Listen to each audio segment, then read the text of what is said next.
Quem sabe, quem me conhece, que eu nunca caí nessa profissão de professor de paraquedas.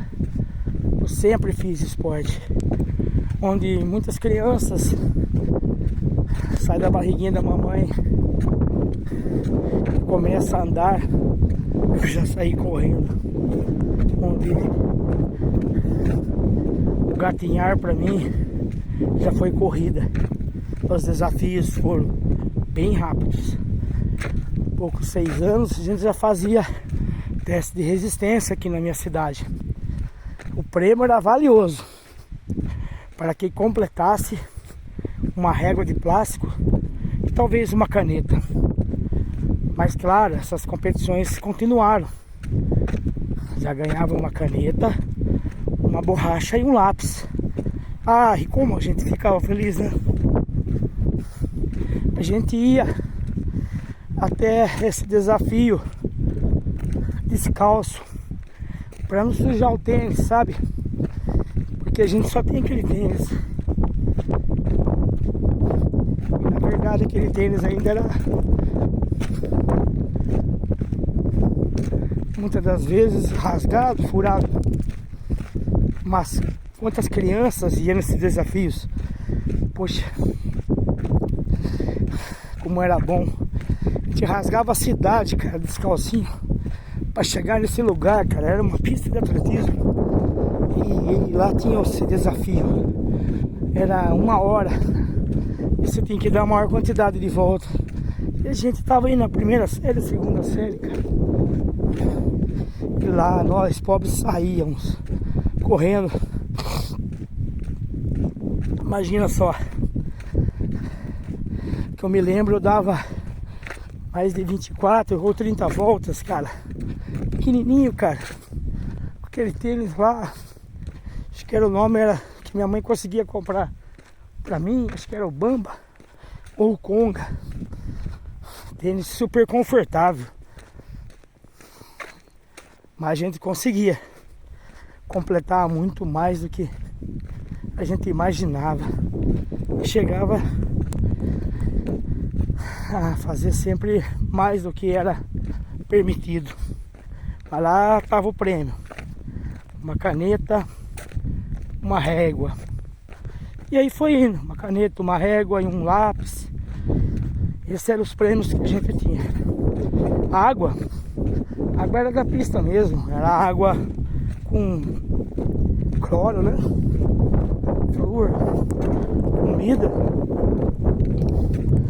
Não tinha. A gente ia porque a gente gostava mesmo. Era a vontade de competir, vontade de estar junto das pessoas ali, mesmo criancinha. Cara, a gente vinha embora, cara, cada um pro seu lado. Um morava num bairro afastado, outro do outro bairro, longe. E eu sempre morei no centro ali. Meu pai conseguiu sempre nos manter no centro. Chegava em casa feliz, cara, sem dor. Era demais, né? E aí foi minha vida, cara. Comecei assim, desde petitico, cara, participando de provas de desafios. Eu não vou falar no hoje, que você sabe que hoje, se a criança cai e machuca, eles querem ferrar os professores limitados, né? Infelizmente. Aí foi indo, até que apareceu aqui na cidade uma equipe da BMX Monarch, cara, para treinar as pessoas, os jovens. Eles trouxeram aí, acho que umas 12 ou 15 BMX. Isso era novo no Brasil, cara. E, cara, eu consegui fazer a inscrição. Foi feita uma pista aqui de BMX na minha cidade. E felicidade, cara. Puxa, cara. Os treinadores levavam nós ao ápice, cara. A BMX, cara. Que da hora. Já tinha as placas na frente com propaganda, os números. A gente treinava algumas vezes a semana. E íamos competir aos finais de semana. Até que veio a mensagem pra gente que a gente ia conseguir ter a oportunidade de comprar as bicicletas BMX da Monarch. Poxa, cara, eu tinha 10 para os 11 anos. Mãe, me ajuda a comprar essa bicicleta, é muito caro, filho. Quero muito, mãe. E eu não sei como, cara. Minha mãe, sem trabalhar, meu pai com dificuldade, 5 irmãos, éramos em 7 em casa.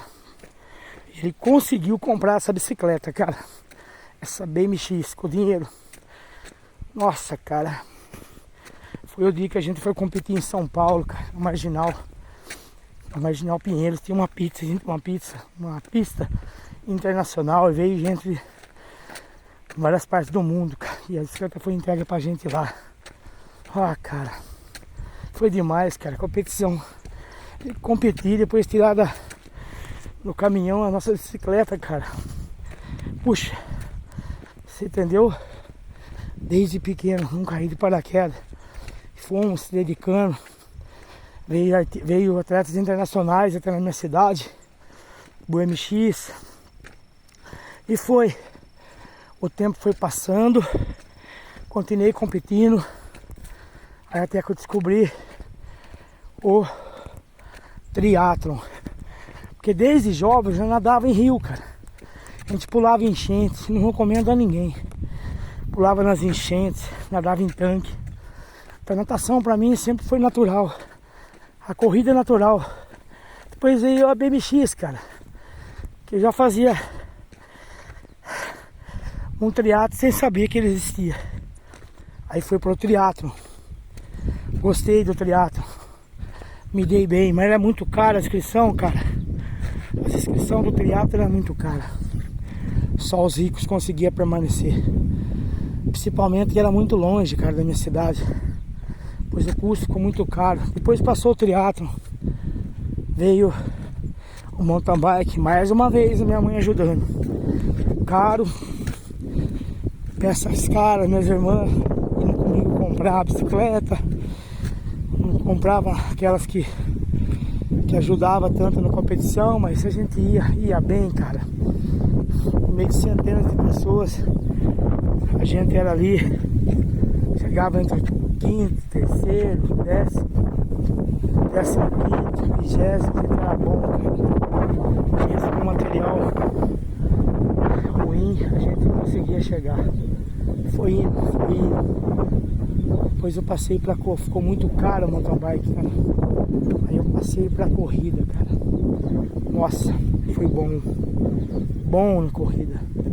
Participei de provas internacionais, mais de 20 São Silvestre. Hoje eu coleciono, tenho sacolas e sacolas de medalha. Mas não me interessa, sabia? Essas sacolas de medalha hoje estão num sótão na minha casa. Eu não me vanglorio com medalhas, cara. Não penduro. Medalhas de maratonas, medalhas de corridas, de meia maratonas. As centenas. Eu devo ter mais de 1000 medalhas ao longo minha época de corrida, de esporte, de competição. Sempre fui um amador, porque eu sempre tive que trabalhar para conseguir me sustentar. Meus 2 maiores patrocinadores foi meu pai e minha mãe. Eles não exigiam nada de mim.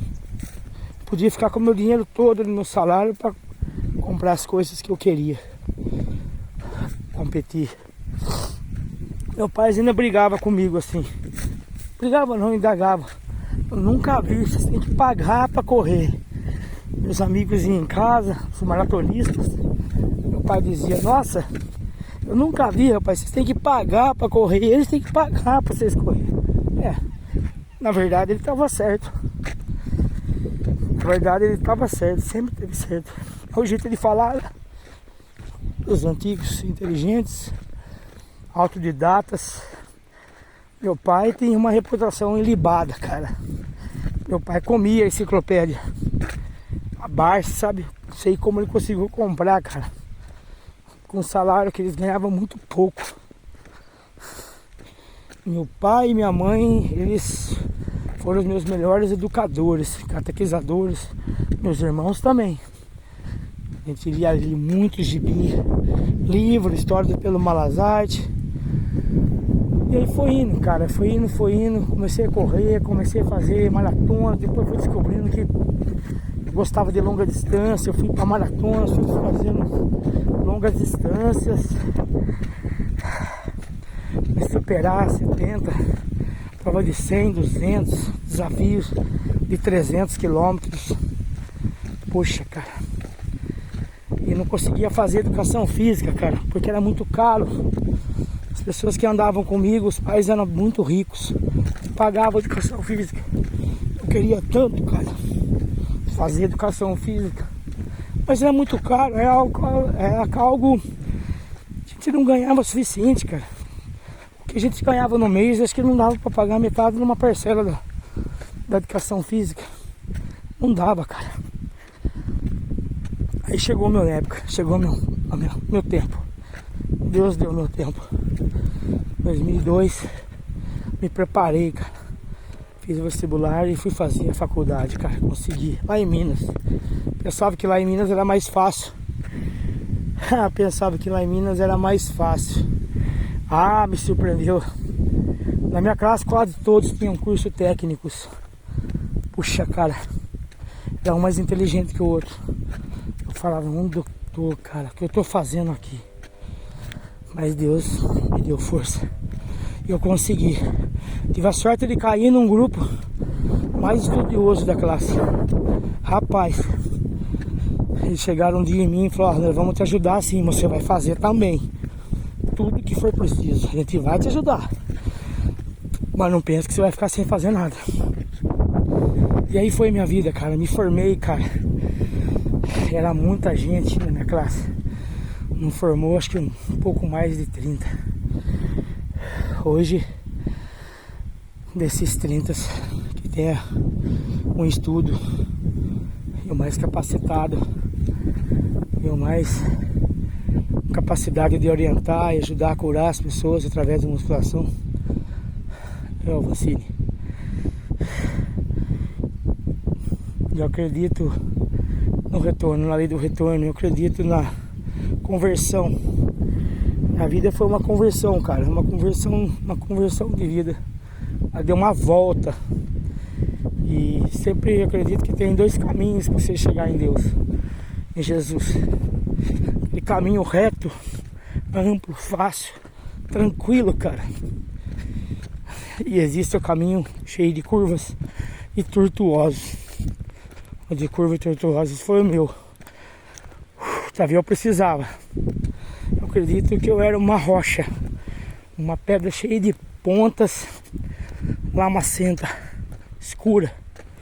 E essas curvas, esses derrapos, foi raspando em mim, foi me voltando, foi me moldando.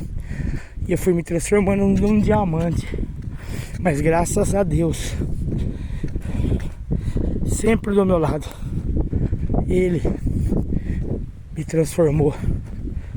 E tudo que eu tenho de bom na minha vida, tudo, se é o que eu tenho alguma coisa boa, eu acredito, mas se é que eu tenho uma coisa boa na vida, foi graças a Deus e Nossa Senhora, meu pai e minha mãe.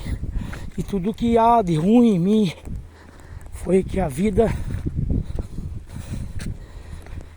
deixou no meu corpo, que ainda tem alguns vestígios, mas foi o mundo. Porque meus pais, minha mãe e meu pai só me deram as coisas boas. Deus só me deu o melhor. Eu sempre digo, eu sou o escolhido de Deus. Porque se não fosse assim, eu não estaria aqui. Uma breve história aí.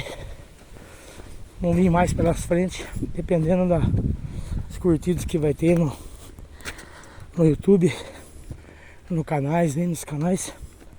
A gente vai contando um pouco mais da história real. Não sei, pra mim é muito importante. Às vezes para as pessoas não é tão. Mas é uma história verdadeira de uma pessoa do interior que conseguiu dar a volta por cima, cara. E sem Deus, sem a família, impossível. Eu agradeço a todos que estão junto de mim, que permaneçam junto de mim. Valeu, Deus abençoe a todos.